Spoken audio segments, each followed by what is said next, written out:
namna nzuri ya kuomba katika Agano Jipya ni hii. Msikilize mtumishi hapa anachokisema. Barikiwe. Sema amen. Jamani, ameshakupa mamlaka. Ukifika mahali kabla hujalala, usiseme naomba Mungu nipe usingizi, naomba Mungu nilinde na maadui. Utakuwa umeomba kiwenda wazimu. Unaingia chumbani, unamwambia Bwana asante, maana uwepo wako uko ndani ya nyumba yangu. Usingizi wangu umeuweka katika usingizi mtamu. Umenifanya nilale kama mtoto mchanga, na hata kwenye njozi na maono na ndoto nilizo nazo hapata kuwepo na nguvu za giza ndani ya nyumba yangu. Wewe ndio unayenipa usingizi, kwa maana mimi mtoto wako. Wewe ndio unibariki wakati wa mchana na wakati wa usiku upo pamoja nami. Nyumba yangu inazingirwa na malaika zako, damu yako imekaa juu yangu, wala hakuna maadui wanaweza ingia ndani ya hema langu.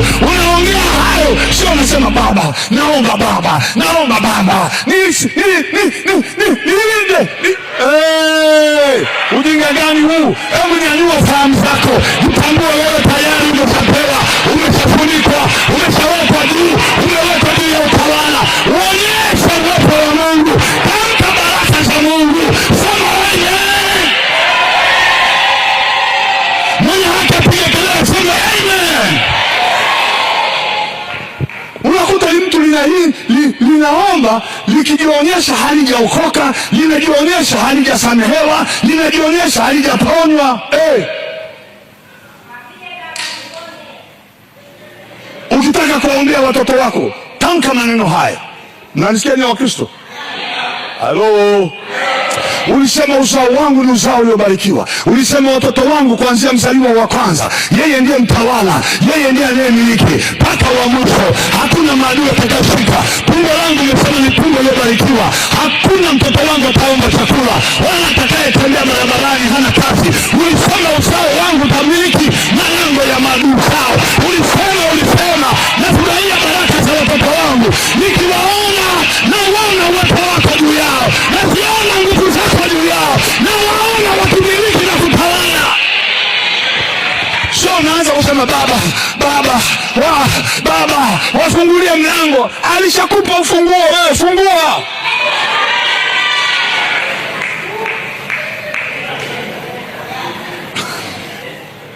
Geukia jirani yako, mwambie usijicheleweshe.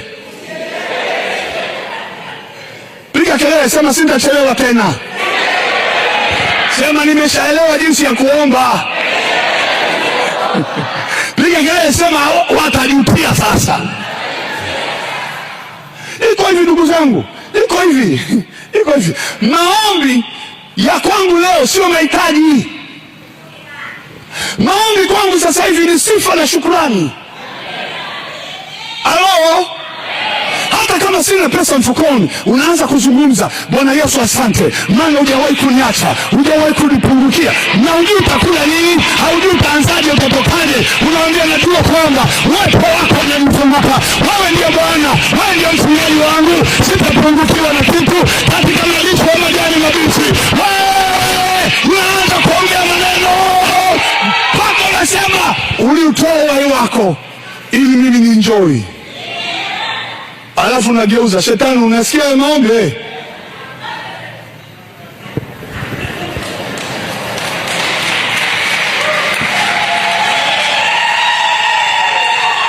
Unajisikia maumivu, mapito kwenye mwili yanakuwa ni magumu kila wakati.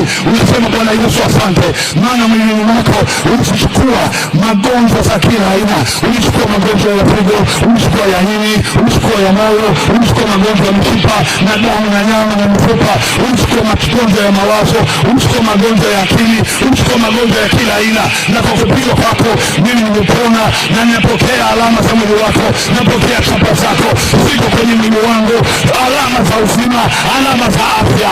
Asante kwa uponyaji, maana umeniponya hata kabla sijaomba.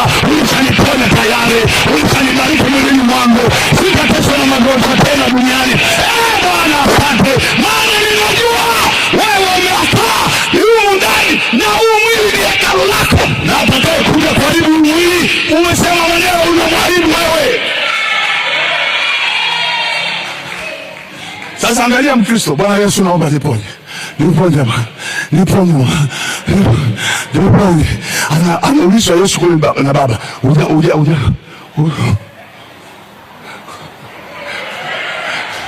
Yesu anamwambia Baba, nilishapigwa kwa ajili yake. Ni yeye tu hajui, ameponywa, kwa hiyo ananilalamikia. Mgeukie jirani yako, mwambie acha kulalamika.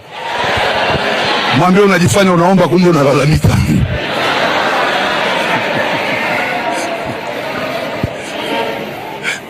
Nyanyua mikono juu na mnaisema, mwilini mwangu nimezichukua chapa zake Yesu, hakika wema wake na fadhili zake zitanifuata kila wakati, kila mahali, nami nitakula raha kuanzia sasa, na vizazi vyangu vyote vitakula raha kwa jina la Yesu. Amen.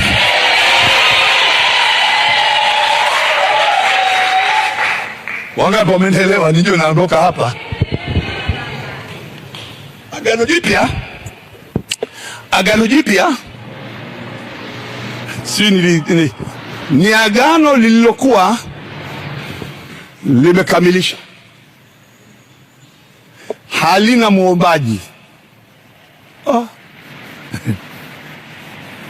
Hapo nitapigwa na wanatheolojia.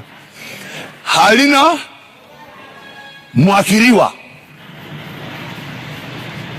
Maombi sahihi, maombi yako sahihi ni shukurani, si ndio? Na kujidai mbele zake. Unajidai. Si unajua jinsi ya kujidai? Jamani, nye. Yesu mnashindwa hata na wale wa jamaa wasanii wa Dar es Salaam. Msanii wa Dar es Salaam anakula kwa mdomo, anaenda kwa mtu anasema, mnamwona tajiri huyu, mimi siwezi kufa na njaa, mimi nikiwa hapa siwezi kuwa maskini. Tajiri anacheka, mara tajiri anaingiza mkono nini? Sasa wewe uko na Yesu, unaanza kusema napita majaribu. Yesu anashangaa, majaribu na mimi niko na wewe?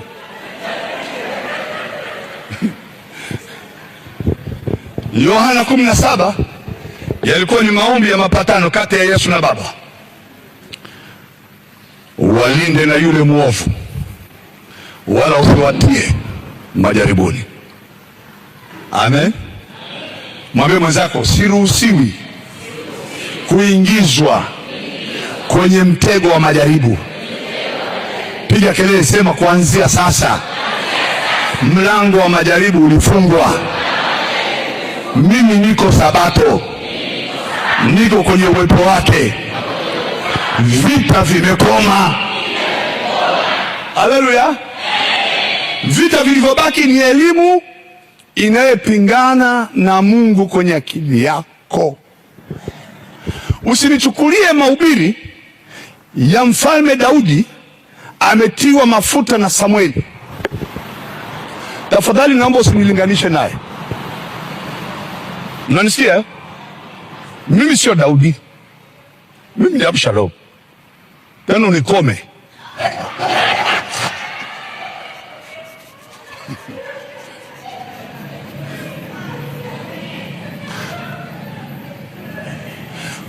Mtu anakuhubiria kabisa na amevaa suti na tai, anakuonyesha ana degree 3 za Bible school, anakuambia ili mtumishi wa Mungu ufanikiwe